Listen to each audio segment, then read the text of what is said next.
யார் அந்த கூட்டத்திற்கு பின்னணியிலே இருக்கிறார்கள், யார் இவர்களை இந்த அரசாங்கத்தை இயக்கி கொண்டிருக்கிறார்கள். அதை தாண்டி ஒரு கூட்டம் நடத்தணும்னா ஒரு அரசாங்கம் கட்சி தலைமைக்குத்தான் கடிதம் எழுத வேண்டும்.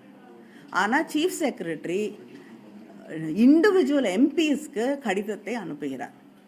அப்போ சீஃப் செக்ரட்டரி யாருக்கு பணியாற்றுகிறார்? அரசாங்கத்திற்கா, தமிழ்நாடு அரசாங்கத்திற்கா, இல்லைன்னா ஒரு இயக்கத்திற்கா? டிவிகேவுடைய ஹெட் குவார்ட்டர் செக்ரட்டரி போல ஒவ்வொரு எம்பிக்கும் கடிதம் எழுதி எங்களை அழைப்பது என்பது அதுவே முறையில்லாத ஒன்று. எங்களுடைய முதலமைச்சர் அனைத்து கட்சி கூட்டத்தை அழைத்த போது கட்சியோட தலைவர்களுக்கு தான் கடிதம் எழுதினாங்க. யார் அனுப்புறதுன்று கட்சி தலைமை முடிவு செய்ய வேண்டும். அதனால எம்பிஸ்க்கு தனியாக நீங்கள் கடிதம் எழுதுவது என்பதே முறையில்லாத ஒன்று.